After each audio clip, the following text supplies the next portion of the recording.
Good morning and welcome to Tuesday morning, the 7th of June today. And our devotion, continuing on the subject of faithfulness, which is true to form for the book, Great is Thy Faithfulness, by Robert Morgan, 52 Reasons to Trust God When Hope Feels Lost. Today's devotion is entitled, His Faithfulness Reaches to the Skies. His faithfulness reaches to the sky, from Psalm 57, verses 3 and 10 combined here. God sends forth his love and his faithfulness. For great is your love, reaching to the heavens. Your faithfulness reaches to the skies. When missionary pilot Forrest Zander wrote a memoir about his experiences, he took his title from Psalm 57:10. His faithfulness reaches to the skies was the title of the book and obviously of this devotion today. Zander had lots of opportunities to experience God's faithfulness because every flight in his small missionary plane involved rugged mountains, dense jungles, meager airstrips, emergency missions, and unstable weather. On one occasion, Zander and his co-pilot were crossing the Andes Mountains in Colombia, cruising at 16,000 feet, which required their wearing oxygen masks. As he watched the fuel gauges, he was alarmed to see the needles going down much faster than he expected.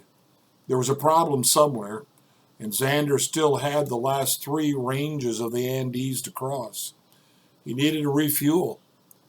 But where? No commercial airport was near, and alternative airstrips were rare. Having cleared the highest mountain peaks and passed the foothills on the eastern side, Zander quickly descended to preserve fuel and looked for a place to land. Then he spotted an airstrip right at the foot of the mountain. But what about fuel? Would they have any? Circling the airstrip, he saw containers of aviation-grade fuel guarded by a contingent of armed soldiers. This airstrip was probably used by drug runners. Zander had no choice but to land, and he was immediately surrounded by guards with their guns. When he explained his problem, the commander offered to give him the fuel, but as he refueled, a black cloud and storm approached. The entire group, missionaries and soldiers, fled to a protected area. It was a perfect setup.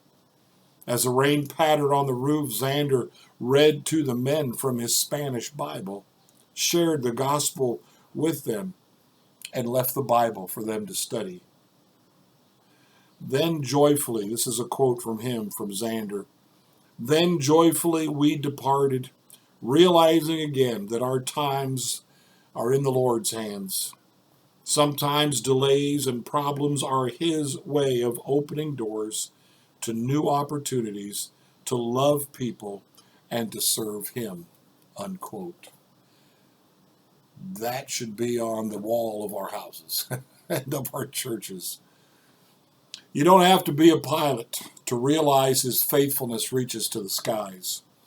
You can experience it whenever there's turbulence in your life or your energy is low. Sometimes it's when we're at the lowest that his faithfulness seems the highest.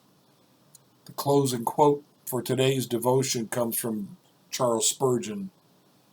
God writes with a pen that never blots, speaks with a tongue that never slips, and acts with a hand that never fails. Bless his name. This devotion is a reminder to me once again that we are not going to realize God's faithfulness in our lives if we're always trying to manage things on our own and always trying to see ourselves as the answer to the problems we're having, that we can figure it out. This story is just so good. It almost seems too good to be true, doesn't it? But that's the way God works. He put Zander and his friend and his plane in a bind. Why was his fuel running out so quickly? What was the deal? And gives him an opportunity to witness to drug dealers. Wish we knew the rest of the story, don't you? But that's not the point. The point is that Xander and his friend took advantage of the opportunity. Not just the low fuel, but then the storm shows up, and they're all covering together. And he shares from the Word of God, and he leaves it behind for them to read. Maybe we'll run into them in heaven someday, and we'll hear the rest of that story. That'd be great, wouldn't it? God is faithful, folks, and it's only when we are in difficulty and we trust him in the middle of that difficulty that we really find that out. Blessings to you today. I pray we'll find out the faithfulness of God in this day. Blessings.